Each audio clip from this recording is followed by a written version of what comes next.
2 महीने से नरेश मीणा के जेल से बाहर आने का इंतजार हो रहा है। लगातार तारीख पर तारीख मिलती जा रही है।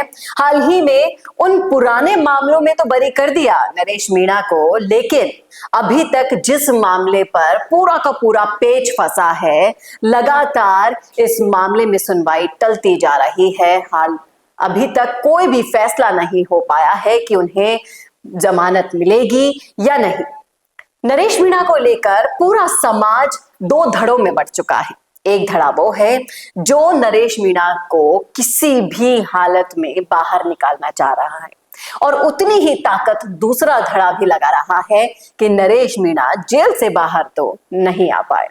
कौन सा है वो धड़ा, कौन सी है वो ताकतें, कौन रोक रहा है इन सब चीजों को होने से, बताएंगे आपको सब कुछ डिटेल में इस वीडियो में, इसलिए बने रहेगा आखिर तक हमारे साथ। नमस्कार, मैं हूं चेतना शर्मा। आप देखना शुरू कर चुके हैं संवाद भारत का, भारत के लिए, और इस मुद्दे पर बातचीत करने के लिए मेरे साथ मौजूद है हमारे editor in chief Varun Bhansali जी।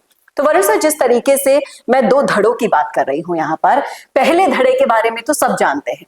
जाट, गुर्जर, राजपूत, मीणा सब एक हो चुके हैं नरेश मीणा को बाहर लाने के लिए। आंदोलन में आई हुई भीड़ और जो सर्व समाज ने जो आंदोलन किया उसको देखते हुए ये एक धड़ा तो है, लेकिन वो दूसरा धड़ा कौन सा लगता है आपको? देखिए, बहुत साफ और जाहिर सी बात है कि कोई भी सरकार 2 चीजों से चलती है। एक शासन होता है और दूसरा प्रशासन होता है। प्रशासन बना होता है ब्यूरोक्रेट से, अधिकारियों से। अब ये जो सारे अधिकारी हैं, नरेश मीणा थप्पड़ कांड में उन्होंने जो एक आरएएस पर, जो एक वहां एसडीएम थे, उनको जो थप्पड़ जड़ा गया था, तो वो एक एसडीएम को थप्पड़ जड़ने पर उन्होंने पूरी ब्यूरोक्रेसी पर उसे ले लिया है। और अधिकारी अब कहीं ना कहीं इस एंगल से भी सोचने लग गए हैं कि जब हमारा एक एसडीएम सेफ नहीं है तो हम कैसे सेफ होंगे। आज अगर एक ऐसा मामला नहीं बना, ऐसा उदाहरण पेश नहीं हुआ कि किसी अधिकारी को इस तरह से कोई नहीं मार सके, तो फिर अधिकारी कहीं पर भी सेफ नहीं रहेंगे। और इस चीज को लेकर आपने कई अपोजिशन के लोगों से सुना होगा कि सरकार अब पूरी तरह से ब्यूरोक्रेट्स के हाथ में है, अधिकारियों के हाथ में है, और वो कहीं ना कहीं नरेश मीणा कांड से दिख भी रहा है, क्योंकि ब्यूरोक्रेट्स अगर चाहते हैं कि वो जेल से बाहर नहीं निकले तो वो जेल से बाहर नहीं निकल रहे। आप इस बात को समझिए कि उस पूरे प्रकरण में जितने भी लोग थे उसमें से आधे से ज्यादा लोगों को जमानत मिल चुकी है। केवल नरेश मीणा को बार बार लगातार उनकी जेल बढ़ाई जा रही है। इससे साफ समझ में आ रहा है कि ब्यूरोक्रेटिक पावर्स जीत रही है, जनता की पावर क्या हार रही है। और अब कहीं ना कहीं जनता के साथ साथ सरकार की भी, क्योंकि किरोड़ी लाल मीणा उनमें से एक थे जो जाकर नरेश मीणा को जेल में ये प्रॉमिस करके आए थे कि जल्दी से जल्दी तुम्हें जेल से बाहर निकालेंगे। अब किरोड़ी लाल मीणा की ही अगर बात नहीं मानी जा रही, आपके कैबिनेट के जो सबसे सीनियर मंत्री है उनकी बात नहीं मानी जा रही, तो फिर तो साफ हो गया कि सरकार ब्यूरोक्रेसी ही चला रही। हाँ, लगातार पायलट भी ये आरोप लगाते हुए आ रहे हैं, लेकिन सोचने वाली बात ये है कि मीणा समाज को अगर आप देखें, ऑब्जर्व करें उनके सोशल मीडिया हैंडल्स को, तो लगातार वो यही कह रहे हैं कि हमारे ही समाज के कुछ जयचंद हैं जो ये सब चीजें करवा रहे हैं। तो उनका किस ओर इशारा आपको लग रहा है? देखिए, अगर वो इस तरह से कह रहे हैं तो उसमें इशारा बहुत सारे तरह हो सकता है। मुरारी लाल मीणा की तरफ भी हो सकता है, वो इशारा किरोड़ी लाल मीणा की तरफ भी हो सकता है। तो ये इशारे बहुत सारी तरफ हो सकते हैं, लेकिन एक बात बहुत स्पष्ट है कि एक थप्पड़ की सजा कितनी हो सकती है जी?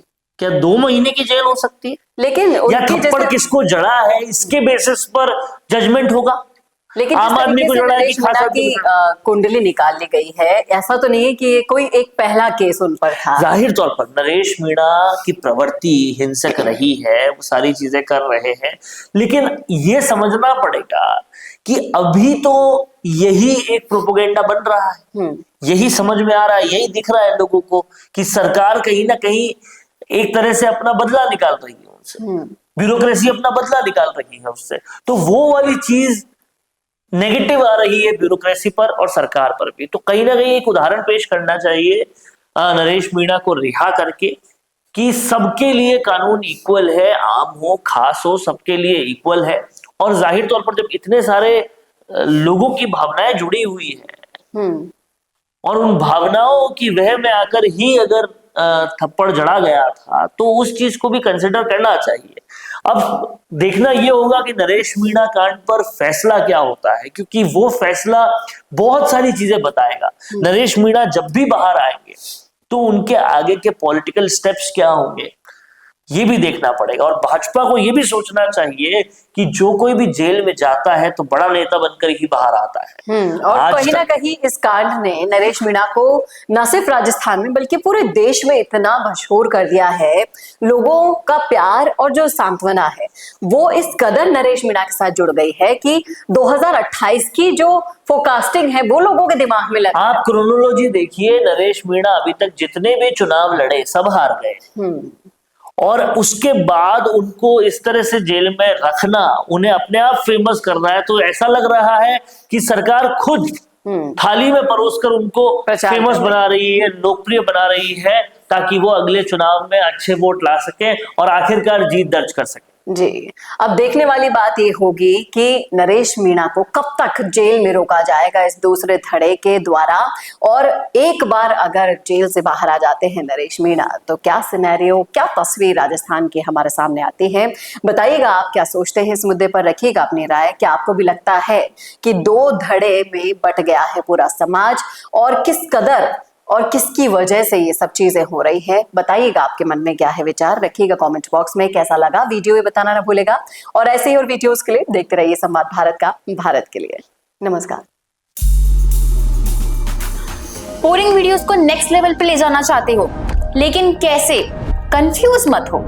MIMS presenting certificate course in video editing. यहाँ सीखो प्रो एडिटिंग के सब सीक्रेट्स, ट्रांजैक्शन से लेकर इफेक्ट्स तक, चाहे YouTube वीडियोस हो या Instagram रील्स। इस कोर्स के बाद तुम्हारे वीडियोस बनेंगे टोटल शो स्टॉपर। इंडस्ट्री के एक्सपर्ट से ट्रेनिंग लो, अपने एडिटिंग स्किल्स को सुपरचार्ज करो और अपना कंटेंट गेम बढ़ाओ।